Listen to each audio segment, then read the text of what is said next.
Father in heaven, we just invite your Spirit's presence. Help us and guide us and teach us. And be with each person here, we pray in Jesus' name. Amen. So, not everybody was here last night. And what I covered, I'm going to review, but I'm going to do it a little more quickly than I presented it last night. So, the first thing, before I actually do the review, what I'm presenting is the timeline of the Millerites in regard to Samuel Snow's letters. That's ultimately where I'm going. But to do that, I'm going to look at the chronology of the three decrees and how they fit on a reform line. And this reform line parallels the reform line of the Millerites.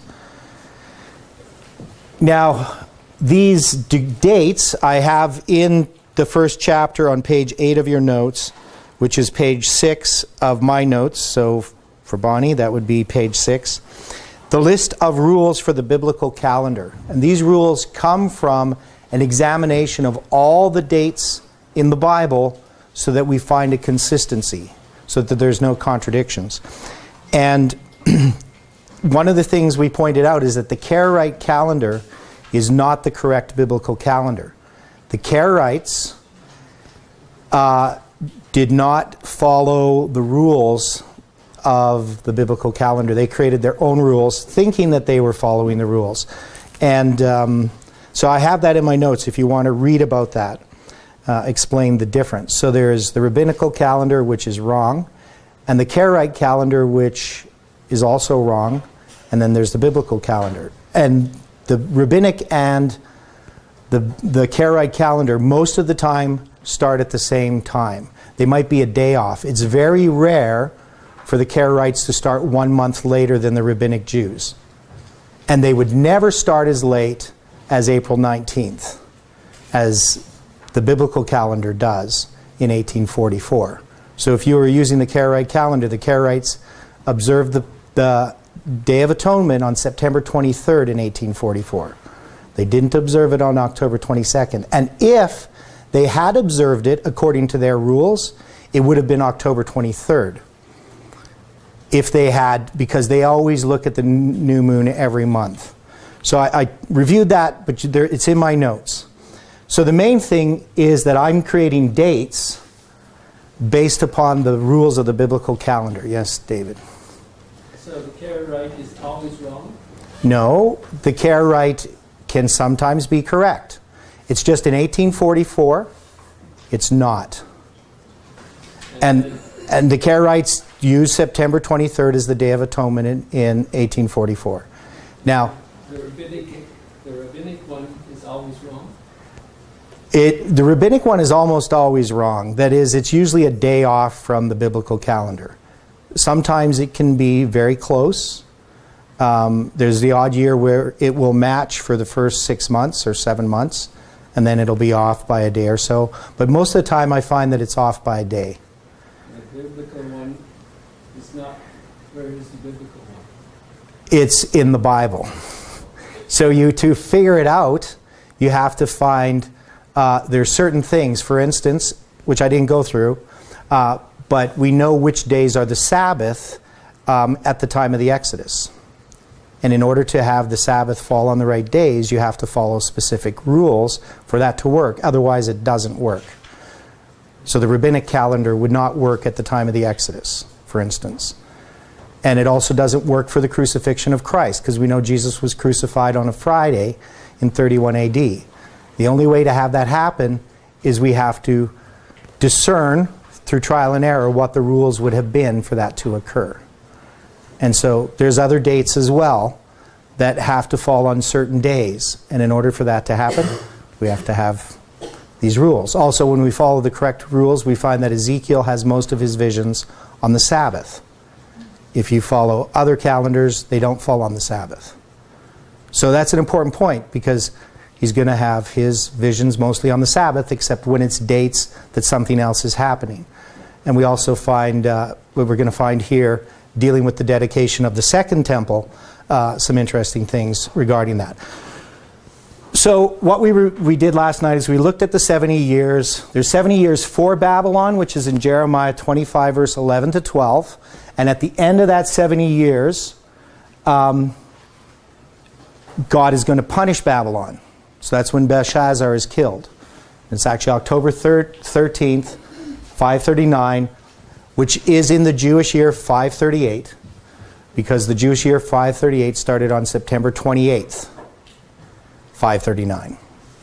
So when the chart says 538 for the fall of Babylon, this starts in the fall. It's the fall to fall year of 538, just as 1843 is a spring to spring year on the charts, on the 1843 chart. And we also have 70 years in Babylon. This is Jeremiah 29, verse 10 to 11, and it says that you're going to be in Babylon, and at the end of 70 years I will visit you and show my good word concerning you and causing you to return to this place. So this 70 years ends when Cyrus comes to the throne in the fall of 537. He gives his decree 6 months later in the spring of 536. So in 536, Cyrus has a decree on the 21st day of the first month, 24th day of the first month. He has his decree, and that's according to Daniel chapter 10. And then the study today is mostly on Ezra chapter 4 to 6. But if you go through from Ezra chapter 1 all through Ezra chapter 10, you actually have all the history of the three decrees. And that's basically what I'm covering. And you'll find that they built an altar. So they left. The decree happens on the 24th day of the first month. And it takes about 4 months to get to Babylon, or to Jerusalem from Babylon. They probably left a few weeks after that. They would have arrived in Jerusalem. And on the first day of the 7th month, they build an altar. And then the next year, on the 2nd month of what's called Cyrus's second year, they begin to lay the foundation of the temple. So we're going to now go from there, and we're going to look at Darius's decree. So this is my notes. And it starts here with the work of the enemy. So one thing that happens, that I mentioned last night, is that once they begin to lay the foundation of the temple in the time of Cyrus, the enemies begin at that time, who are the Samaritans, and they are the people that repopulated northern Israel under the time of Esarhaddon. And you will find that in Ezra when you read through it there. These people want to join and help building the temple, but they don't allow them to help join in building the temple because they're not Jews. And they're the ones who frustrate the Jews and keep trying to have the king stop them from rebuilding Jerusalem. And so we're going to start here in chapter 4. And I did touch on this, but I want to look at it in a bit more detail. So in chapter 4 it says, "Now when the adversaries of Judah and Benjamin heard that the children of the captivity builded the temple unto the Lord God of Israel, then they came to Zerubbabel and to the chiefs of the fathers and said unto them, Let us build with you." So these are the Samaritans, and they don't want them to help. In verse 4 it says, "Then the people of the land weakened the hands of the people of Judah and troubled them in building, and hired counselors against them to frustrate their purpose all the days of Cyrus king of Persia, even unto the reign of Darius king of Persia." So in the time of Darius, they're going to start rebuilding, but in this period here, they're going to stop the building of the temple. And that's because of the work of the enemies that we see here. And in chapter 4, verse 6 and 7, it says, "And in the reign of Ahasuerus, in the beginning of his reign, wrote they unto him an accusation against the inhabitants of Judah and Jerusalem." So who is Ahasuerus here? Okay, even in my Bible here it says Esther 1 verse 1, and that would be Xerxes, except that this isn't Xerxes, this is Cambyses. He's also called Ahasuerus in the Bible. So the Bible calls both Xerxes and Cambyses Ahasuerus. Yes? Is it also false Smyrtus? Nope, false Smyrtus is called Artaxerxes in the next verse. And then it says, in the days of Artaxerxes wrote Bishlam, Mithridath, Tabeel, and the rest of their companions. Ellen White tells us in Prophets and Kings, page 572, during the reign of Cambyses, the work on the temple progressed slowly, and during the reign of false Smyrtus, called Artaxerxes, in Ezra 4, verse 7, the Samaritans induced the unscrupulous impostor to issue a decree forbidding the Jews to rebuild their temple and city. So it's very clear there in the spirit of prophecy that Artaxerxes here in Ezra 4 verse 7 is not Artaxerxes Longimanus, but it is false Smyrtus. So this is talking about this work that happens from the time of Darius. Over here, we're going to have Darius, and from the time of Cyrus. So it's going to be, they start to frustrate them, right, to try to hinder them when they're building the temple. They're laying the foundation of the temple. And then also in the time of Cambyses, they do the same thing. And then in the time of false Smyrtus. And it's in the time of false Smyrtus that they actually stop building the temple. So the work on the temple ceases at that time. So this is, I mean, it's one of those things that's very disputed. There's lots of different theories about it, but the Spirit of Prophecy is very clear on it. And it actually makes the most sense when you take the time to look at it. So in chapter 4, we read those verses. Now, here's a statement, Review and Herald, January 23rd, 1908. That's page 12 of your notes and page 10 of my notes.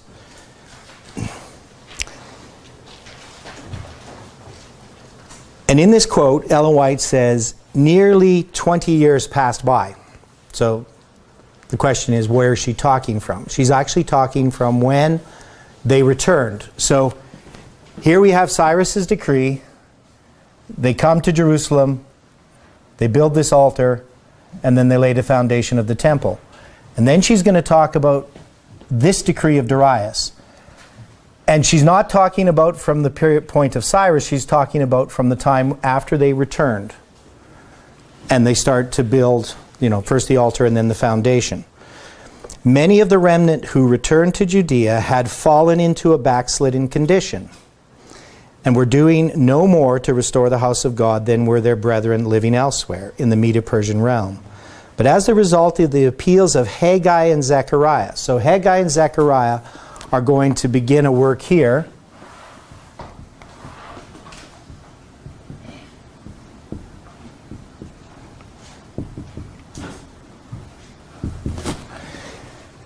And these two books deal with the rebuilding of the temple, the completion of the temple.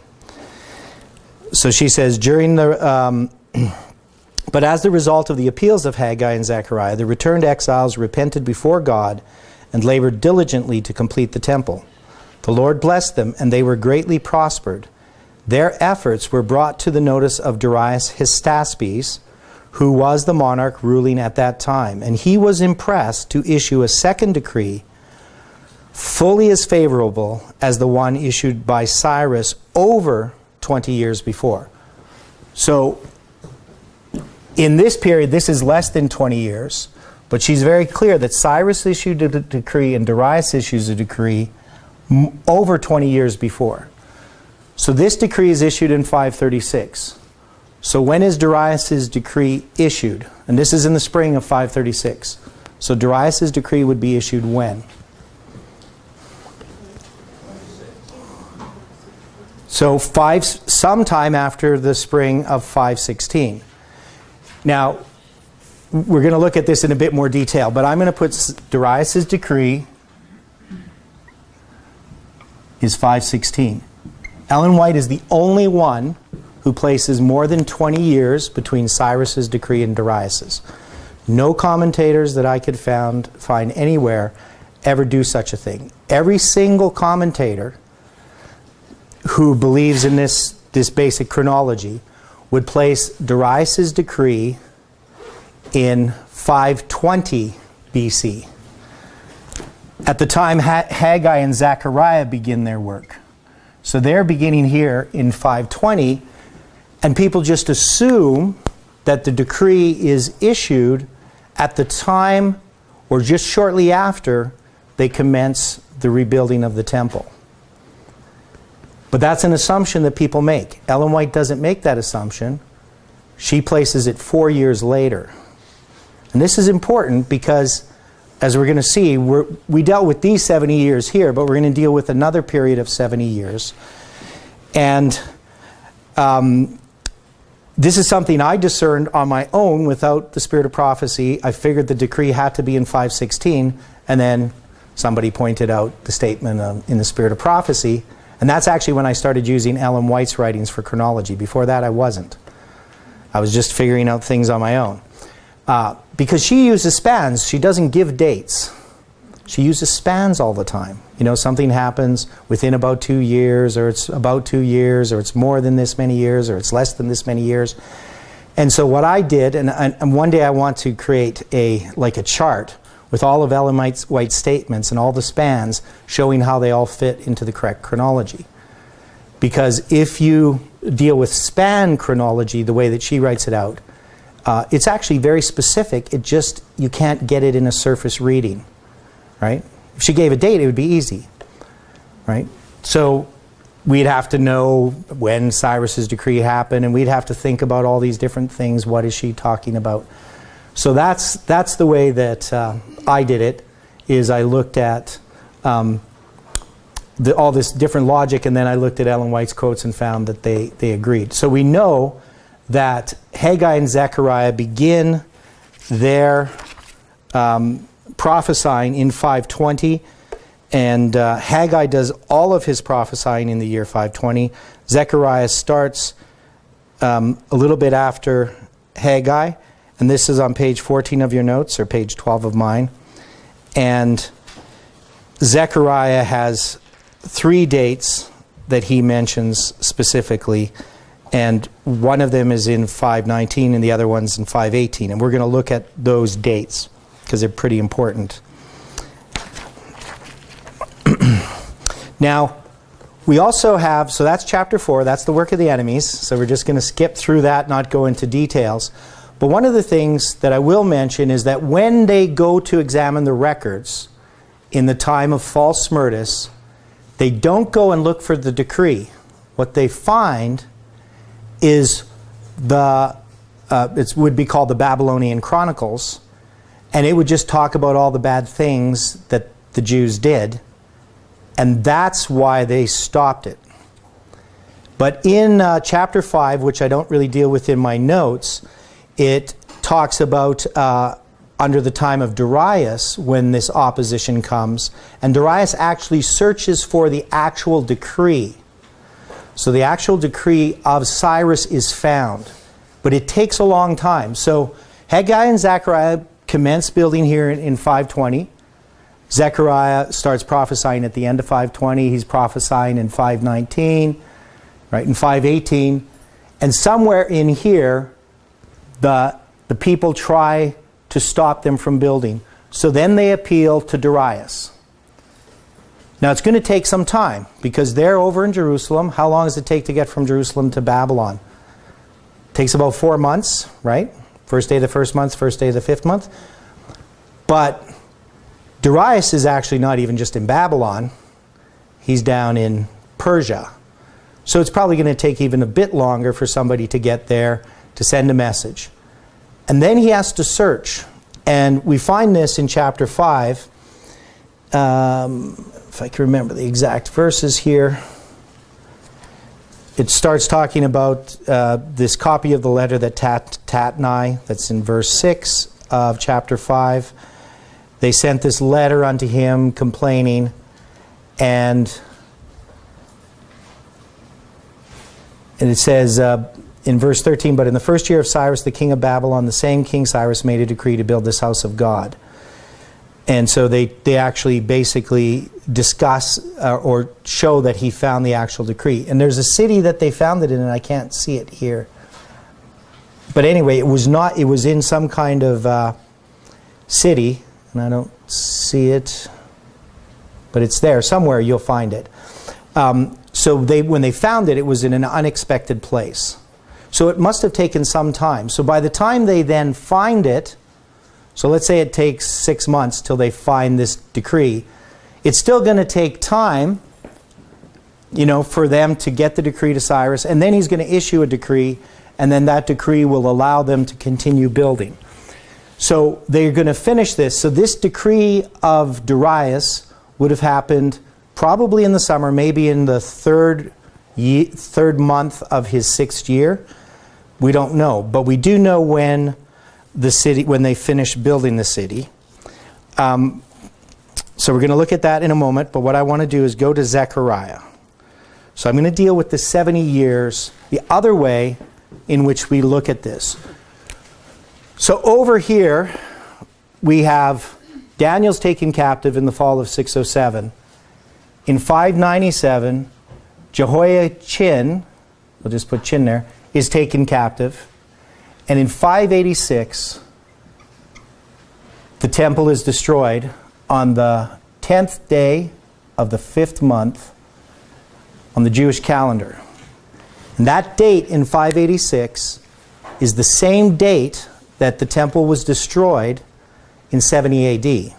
So in both the first temple and the second temple were destroyed on the 10th day of the 5th month, the month Av. This is noted by Josephus, if you read Book 6, chapter 4 of the Wars of the Jews. He describes the destruction of the temple, and he even notes that it's on the same date that the Babylonians destroyed the temple, Solomon's temple.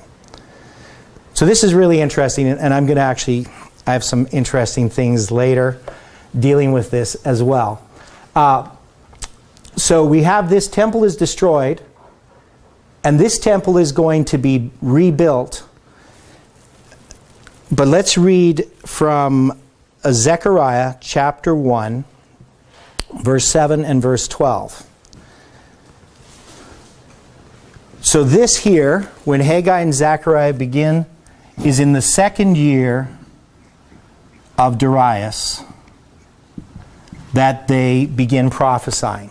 So the 2nd year of Darius is 520 BC. And in Zechariah chapter 1, verse 7 and verse 12, it says, "Upon the 24th day of the 11th month, which is the month Shebat, in the 2nd year of Darius, came the word of the Lord unto Zechariah, the son of Berechiah, the son of Iddo the prophet, saying." So this is actually, it's the 2nd year of Darius, but it's the 11th month. And the date that month began was February 16th, 519 BC. Right? So this is 520. Remember, in 520, as I said, Haggai and Zechariah begin prophesying. Right? But really, it's for Zechariah, this is in 519 in verse 7. You'll see that in, let me see here. I know these are little niggly details. Some people don't like them. But Is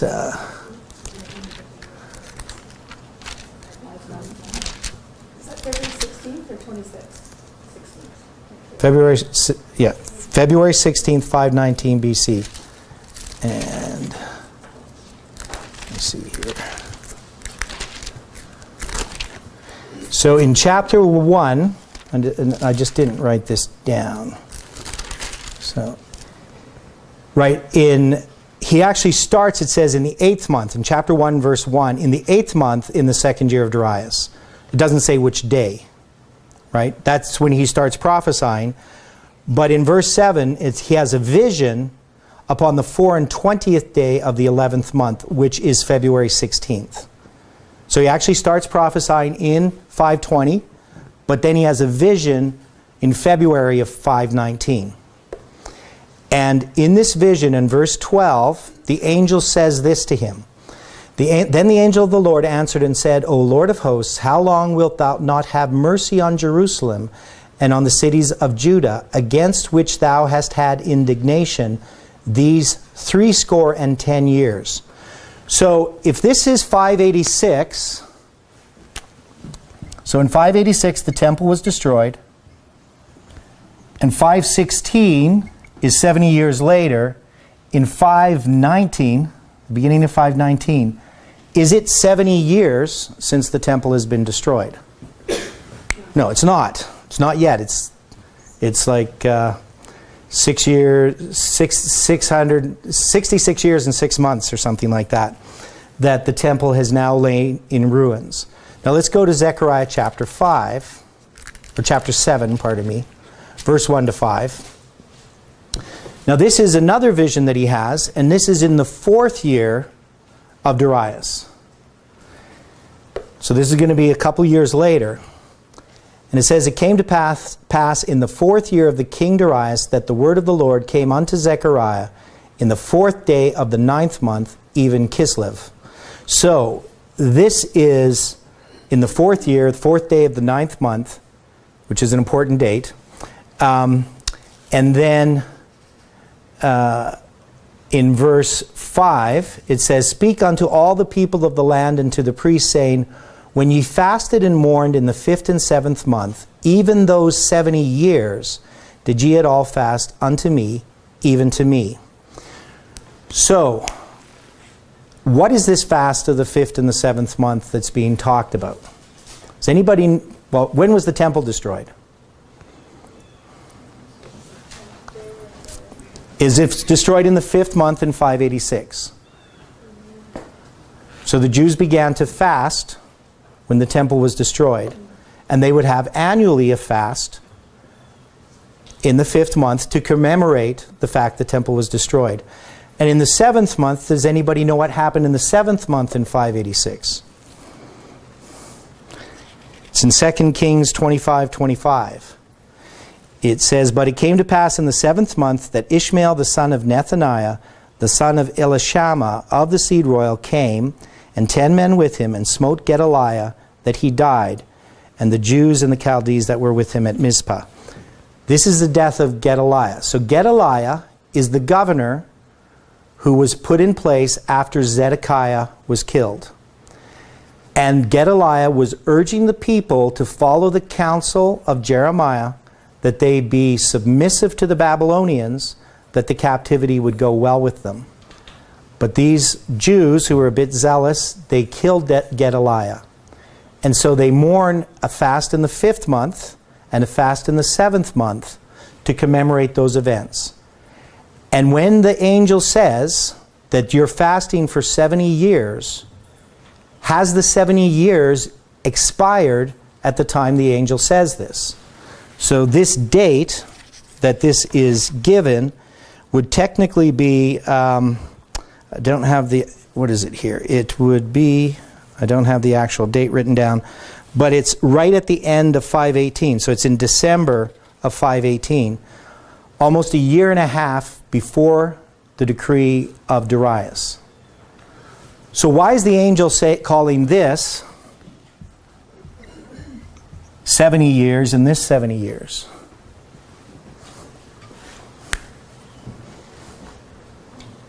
Almost 2 different 70 years. No, it's this 70 years. This is the 70 years. The angel knows that the temple has to lie in ruin for 70 years.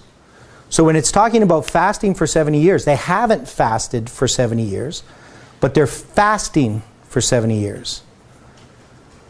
Does that make sense? They're going to fast, and at the end of the 70 years, what's going to happen? The temple will be rebuilt. So the angel understands, basically it's almost 4 years before the temple is rebuilt, that this is a period of 70 years. Does that make sense?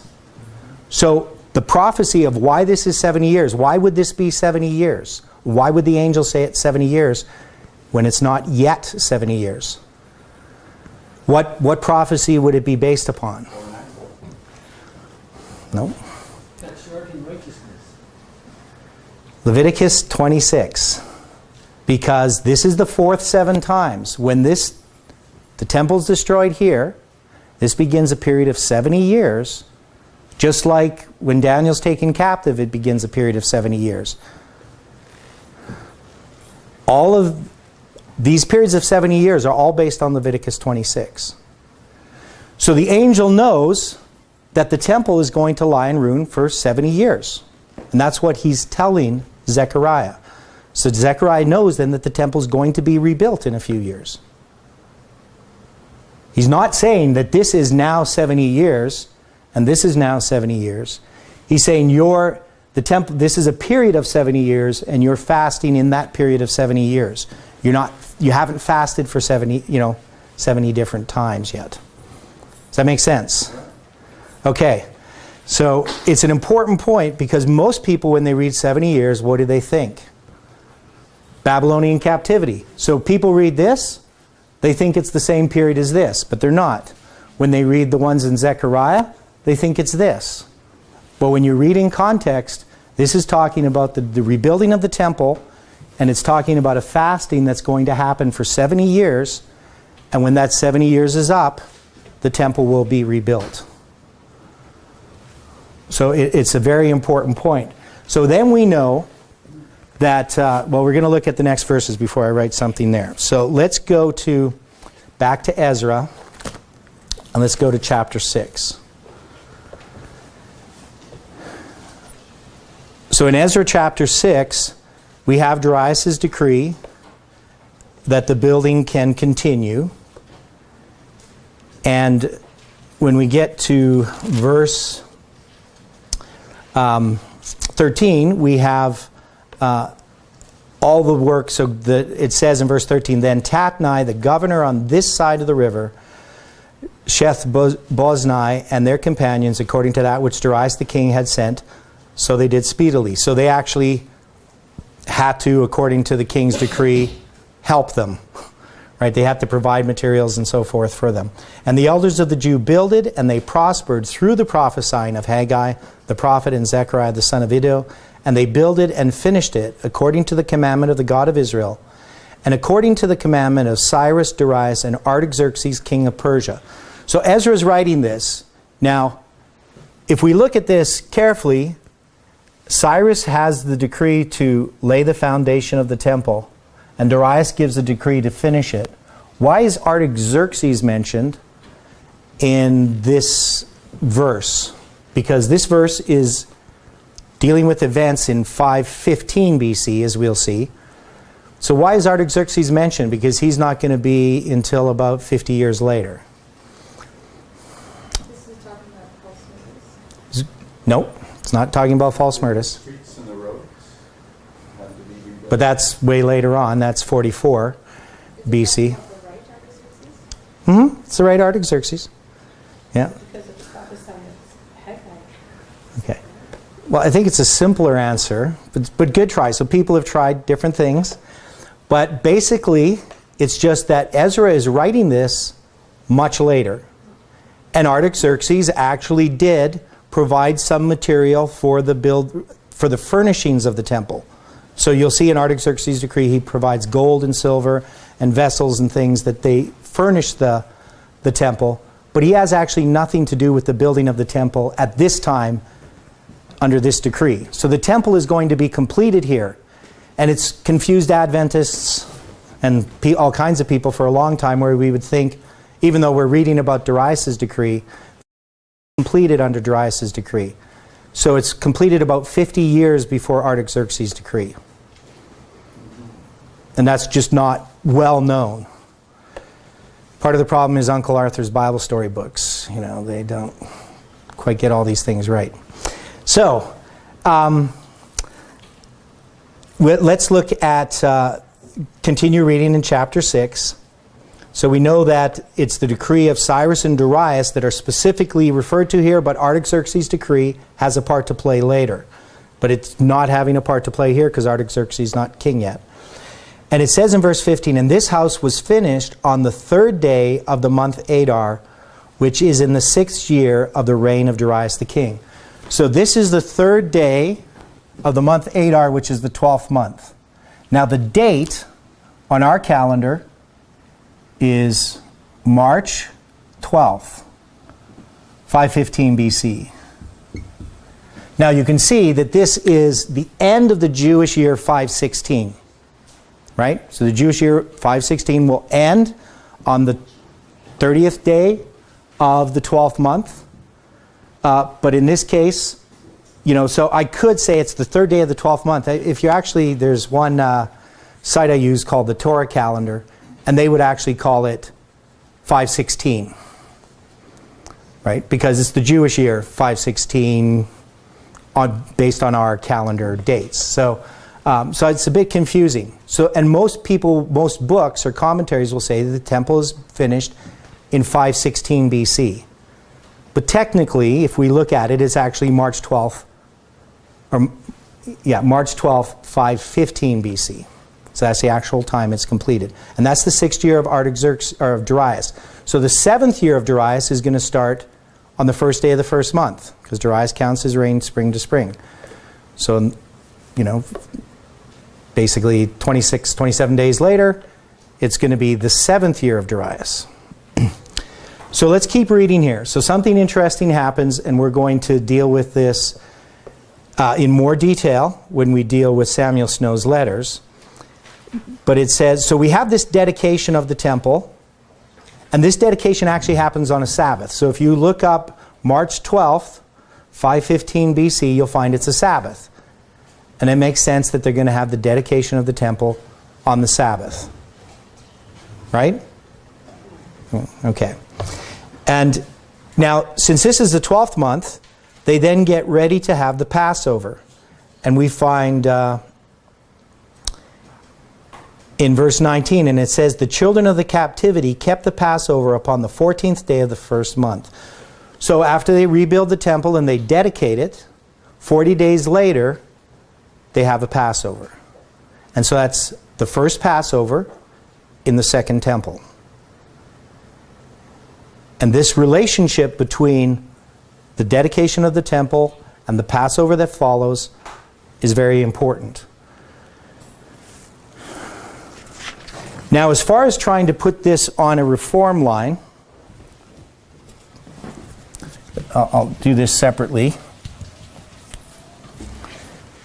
So we know that we have a reform line here, and a reform line has a period of darkness, and this period of darkness is the 70 years Babylonian captivity. Right? And we talked about that there's two times of the ends in this history. That is, there's two periods that end, and both are ends of time. Right? Now, the first time of the end there is the fall of Babylon, and that parallels 1798, because in 1798 we have the Pope being taken captive. That's the fall of spiritual Babylon. But this is the fall of literal Babylon that happens in 538. And then 2 years later, Cyrus comes to the throne, within about 2 years from the fall of Babylon, and then he issues a decree. And that's also part of that time of the end. So we have two times of the end in that history of the decrees. And the darkness is always what's addressed in the reform line. So when we have a captivity, the light that's going to come is going to deal with getting out of that captivity.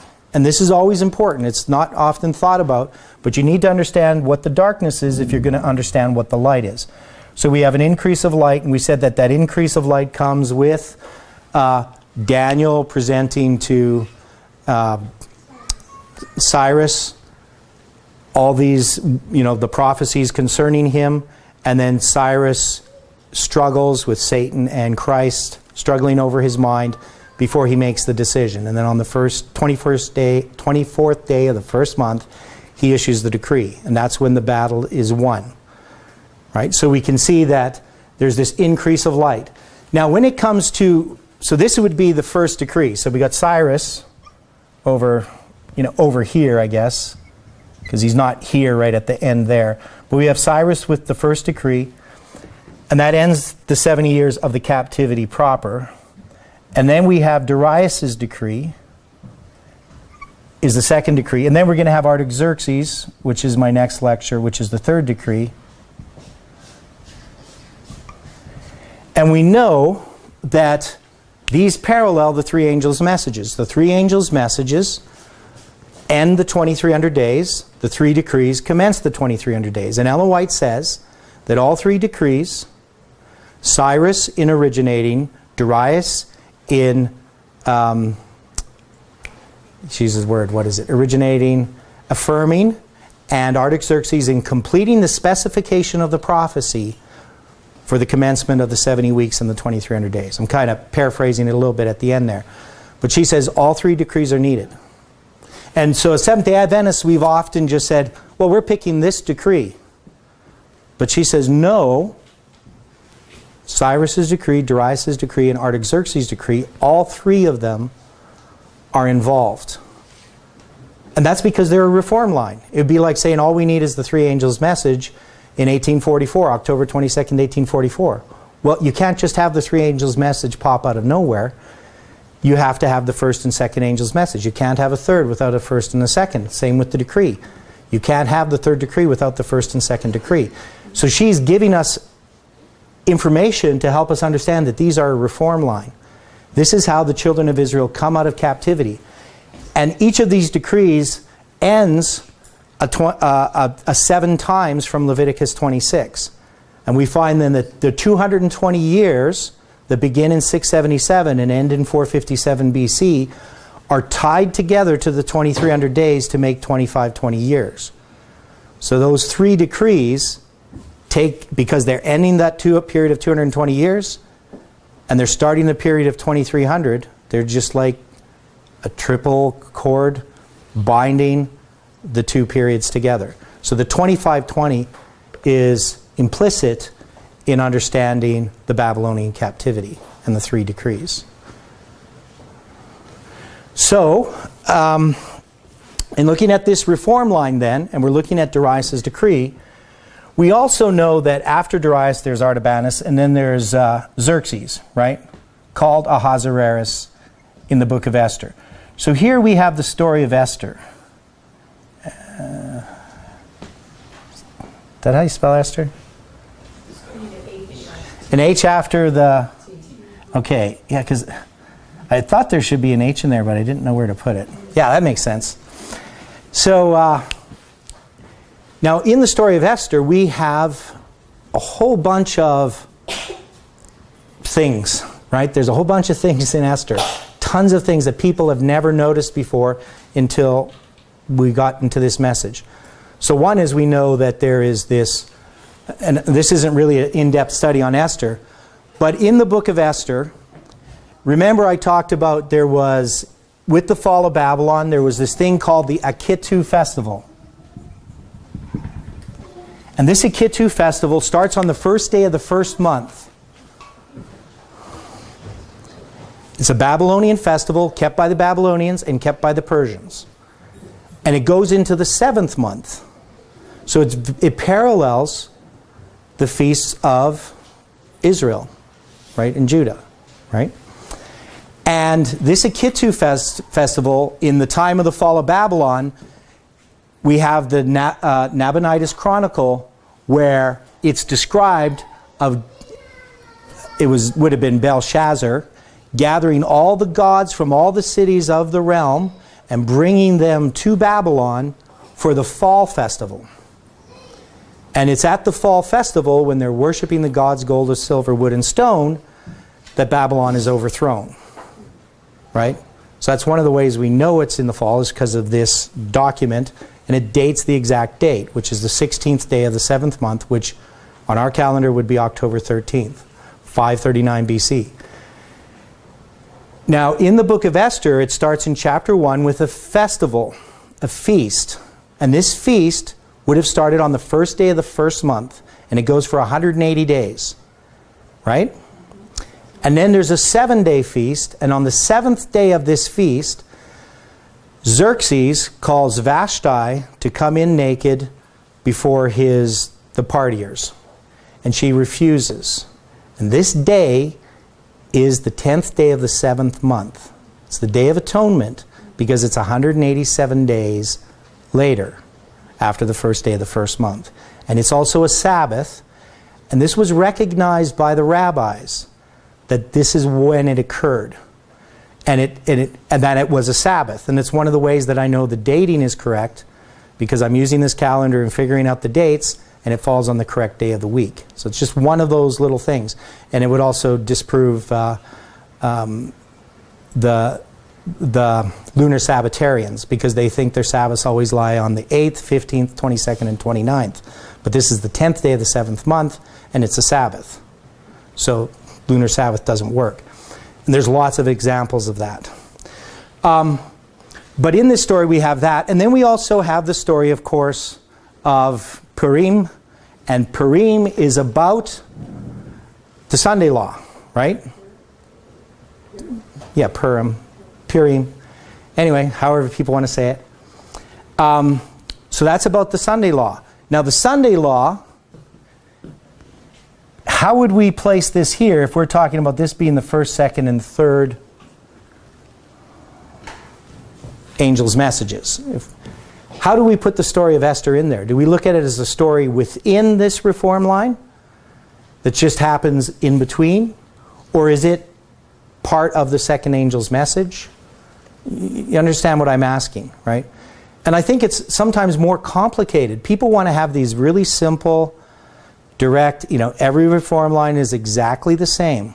But if you think about it, these are like transparencies in a medical book.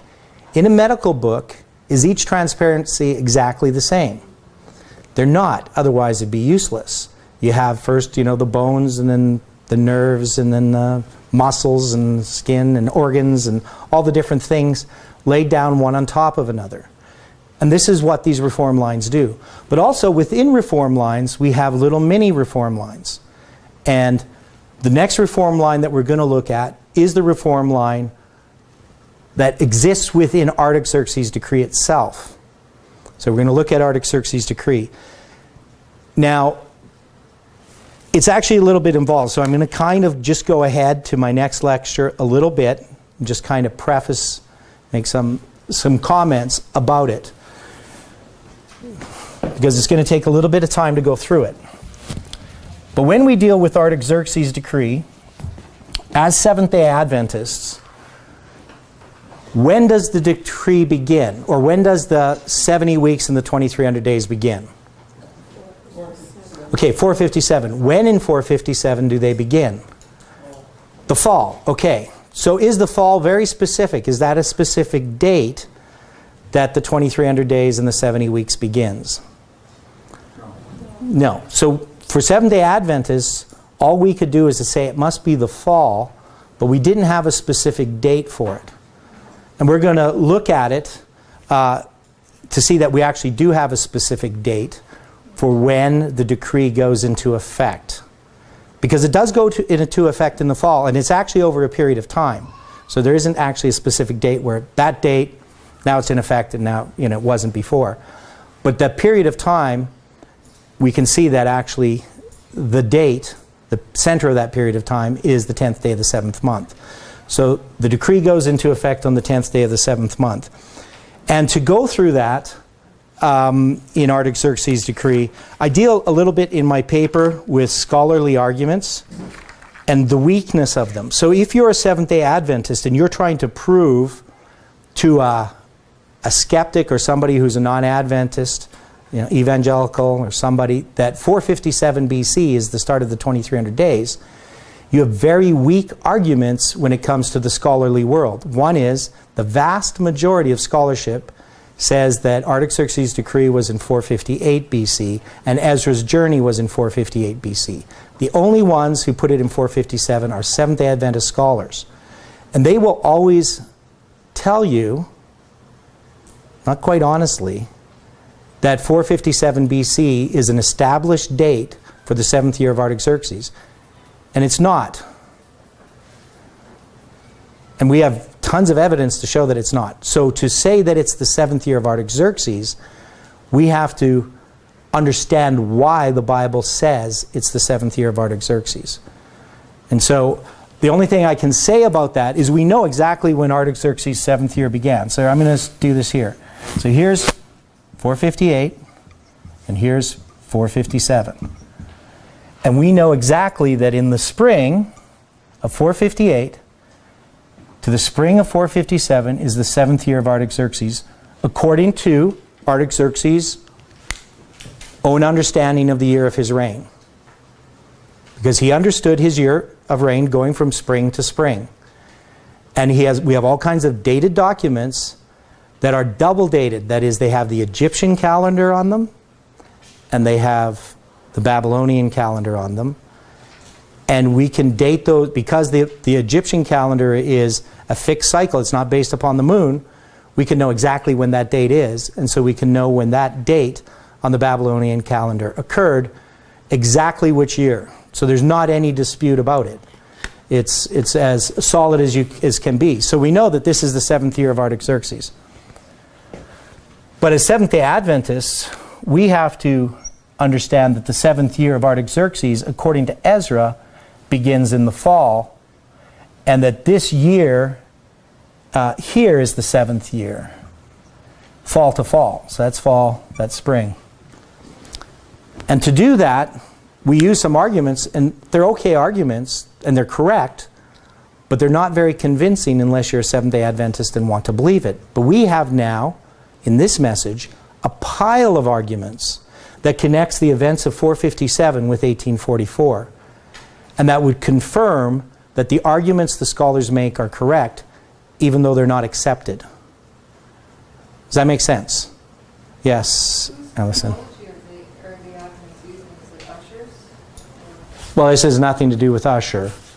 Usher's chronology, he has Artaxerxes' 7th year as being 467. So if you used Usher, you would have the wrong, you'd be off by 10 years. Yeah. So the Bibles that have those chronology numbers? yeah, well, when it comes to this history, it's not Usher's. Okay. Yeah. So Usher starts the 70 weeks in 464 with Artaxerxes' second decree under Nehemiah. And there's other people who do that. So most Adventists don't know this stuff because we read Adventist literature. But yeah, if you read other people's literature, you'll find that a lot of people have these other arguments. But these arguments are pretty weak. People who follow Usher want to do this, but they ignore the fact that there's documents that we can prove that the 7th year of Artaxerxes here. But the thing is, we understand that Ezra is counting it from fall to fall. And we use the book of Nehemiah to show that.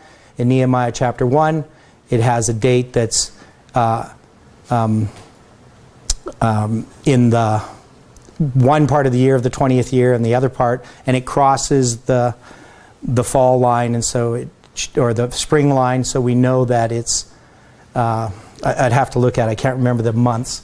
I know one is the Kislev in chapter 2 of Nehemiah. But anyway, the point is it shows that the 20th year goes fall to fall. Is the point that I'm trying to make. And you can see that in Nehemiah. So that's the main argument that we have for the fall to fall. Just Nehemiah does it that way, so we're going to do it that way. But we now have other ways that we can prove this that are very solid, and these are other prophecies, and these come, of course, from understanding the 2520. So if people throw out the 2520, they're actually throwing out the 2300 days in a lot of different ways that they have never imagined. So the strongest supports we have for the 2300 days come from an understanding, one, of the captivity, the 220 years that are tied to 457, but also the events that happen in 457 itself, how they're tied to 1844. So we're going to look at that in more detail. Now, the 2300 days, yes, thanks. So the 2300 days, we're going to look at when we start. We're going to start on page 19 of the notes, and we're going to deal with the end of the 2300 days. And then we're going to, so it's only a few pages, but it's going to be a lot more details that we have to go through in looking at what happens in 457 under Artaxerxes' decree. So any final questions on that? Yes? Theodore, just on that last little part, the 7th year of Artaxerxes detailed on the bottom there. That's fall to fall. Yeah, this is fall to fall. Top, whose was that? Well, this is the way that Artaxerxes counted the years of his reign. So he counts it in the spring. Ezra, though, when he's talking about the 7th year of Artaxerxes, he's counting it in the fall to fall. So that's all. He's just counting it on a civil calendar rather than counting it on a ecclesiastical calendar. That's all. And we know that Nehemiah does it. So let's just turn to Nehemiah. I got like 3 minutes. So in Nehemiah chapter 1, yes, this is it. So the words of Nehemiah, the son of Halakiah, and it came to pass in the month Kislev, in the 20th year, as I was in Shushan the palace. So this is the 8th month, or the 9th month, Kislev. So he was here in December, and he's in the 20th year of Artaxerxes. And in chapter 2, and it says, it came to pass in the month Nisan, in the 20th year of Artaxerxes the king, that wine was before him. So this is following later, right? So if he's over here, now this is in the 20th year, so let's just do this here. So we got the year 445 and the year 444. And Nehemiah is here in the 20th year. Now, this is the way that Artaxerxes would count his reign, spring to spring. But he's counting the 20th year this way, because over here in the 9th month, he's calling it the 20th year. And in the 1st month, he's calling it the 20th year. So that means he can't be using this. 1st month's over here. Let's do this a little bit better. Right? So, see what I'm saying? So if this is the 9th month, it's the 20th year, and you come to the 1st month, it would be the 21st year according to Artaxerxes' reckoning. Right? Nisan's the beginning of the year. So that means you can't be using this, because that would be the 21st year. So he's going to the 1st month, because remember, when you count the 7th month, if you go fall to fall, it starts on the 7th. 7th, 8th, 9th, 10th, 11th, 12th, and then 1, 2, 3, 4, 5, 6. And that would be the 20th year. So that when the 1st month is still in the 20th year, that means you're going fall to fall. That's all. Okay? So that's our main argument. That's the argument Adventists use. But it's the only argument we have. And many people dispute it. So let's close with prayer.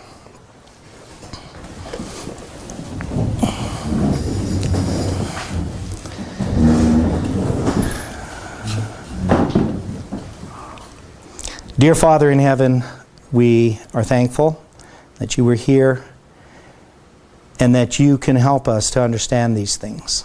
We just pray for your continued work of your Spirit upon our minds to help us to understand all the things that we are studying here this week.